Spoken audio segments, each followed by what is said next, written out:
안녕하세요. 매일매일 운동하고 동탐한 겁니다. 너무 졸립니다. 야간 끝나고 바로 그냥 기절했어요. 소파에 잠깐 누웠는데 바로 기절해서 씻지도 않고 잤다가 지금 한 1시간 일찍 일어나서 지금 운동을 하려고 합니다. 아,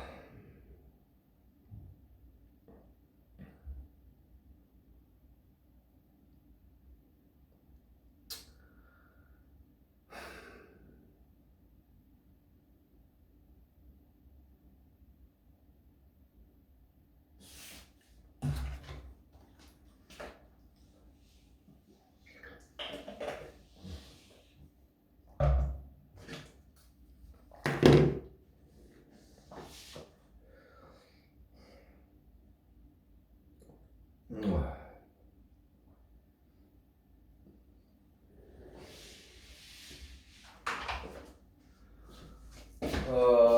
졸려.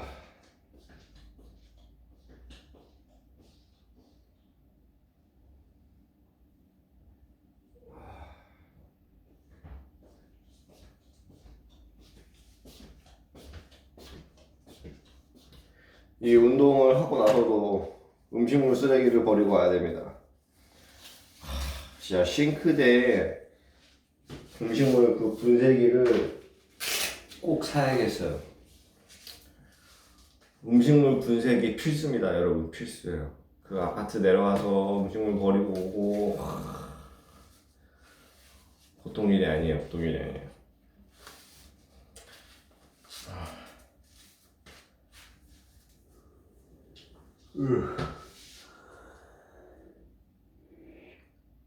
아, 아,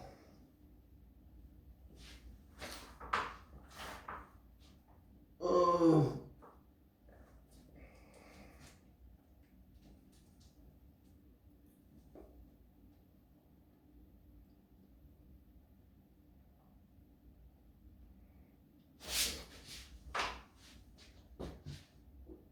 음.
아, 어제도 1세트 했습니다.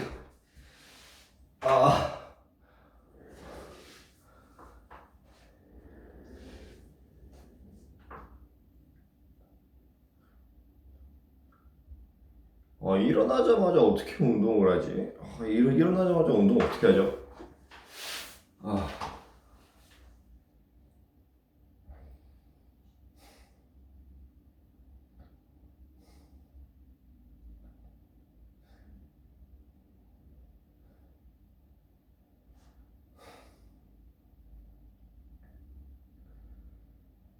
아, 졸립니다.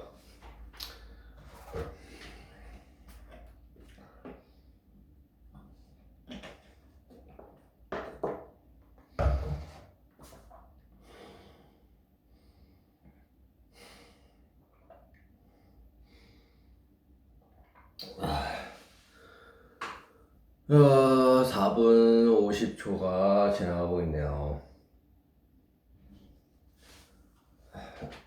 아, 아,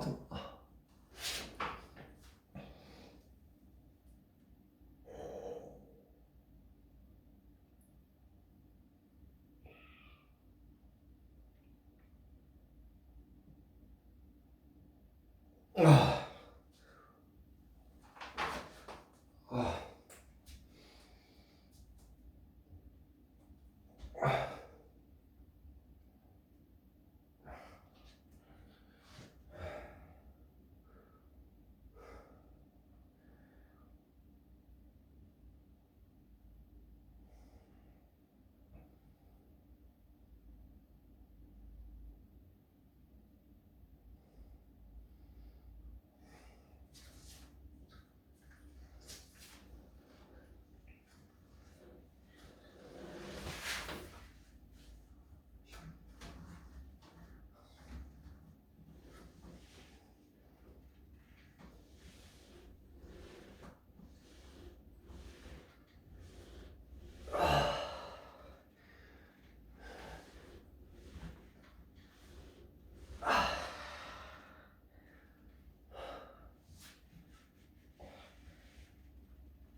아,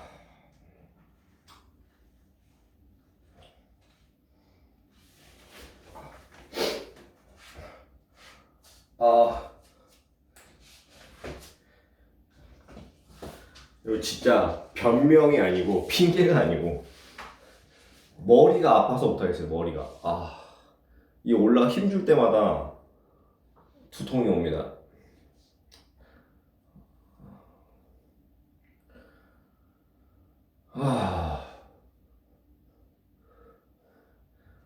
머리가 아프니까 스쿼트 하면서 오늘은 턱걸이 여기까지만 하겠습니다. 이제 저쪽 넘어가서 좀 더 할게요.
Iran said over theirs. You wouldn't be able to tell that for the debris. Just the message that Iran took it down anyway. They say that it was destroyed over the Gulf and a lot of the wreckage went straight underwater. This is all they're able to salvage. Very conveniently, though, the American insignia remains intact. A fully intact US Predator drone is also here, we are told. It was hacked as it flew over Iran. The knockoff Iranian version shown behind being launched.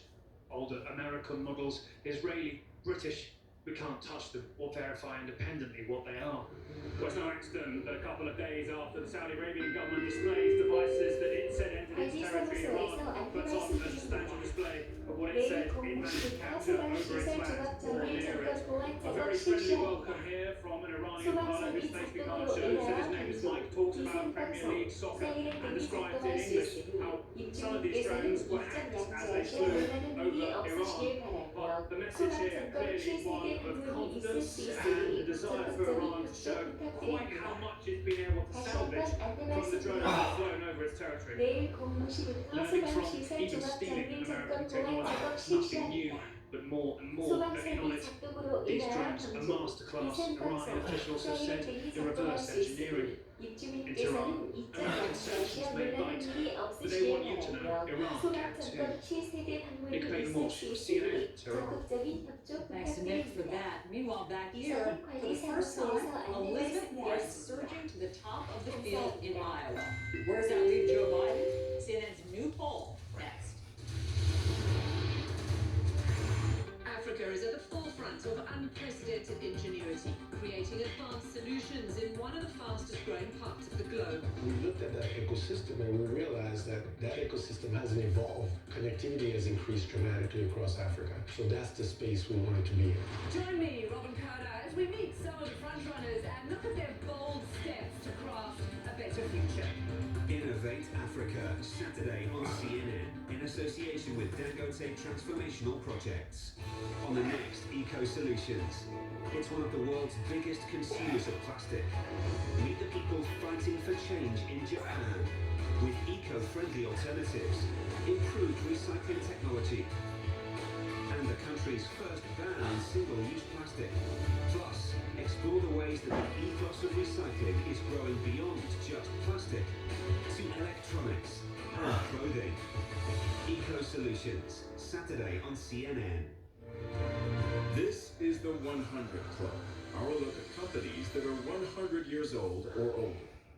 The most iconic document in Guinness history is the 9,000-year lease on St James' Gate Brewery, and that was signed by Arthur Guinness on New Year's Eve 1759.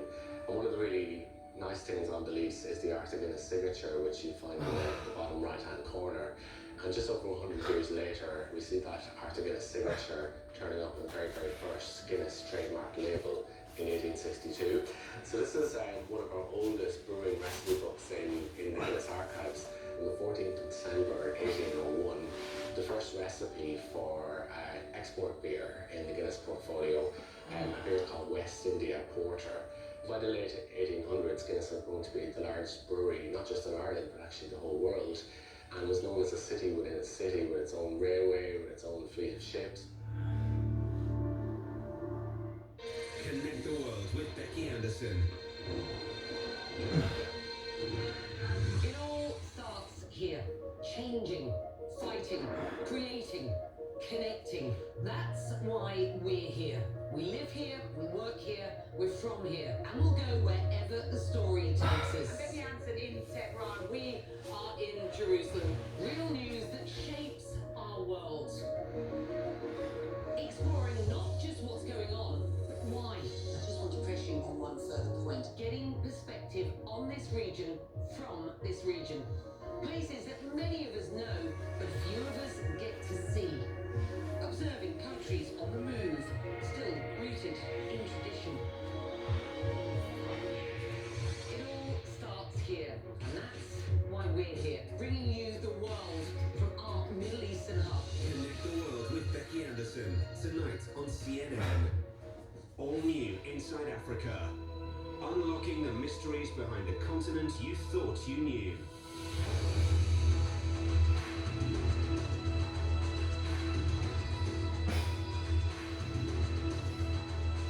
As Ethiopia's circus scene soars, new performers get in on the act. It's a kind of, a dream to bring a circus to the people who never seen a circus. Inside Africa, Tuesday on CNN, in association with Zenith Bank.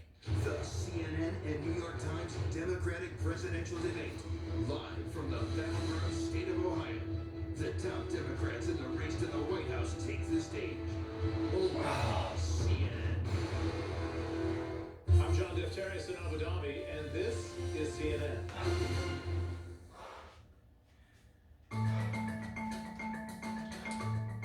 This morning, Senator Elizabeth Warren is at the top in Iowa in this brand new CNN Des Moines Register poll, right alongside Joe Biden. But where does that leave the one-time frontrunner, Joe Biden?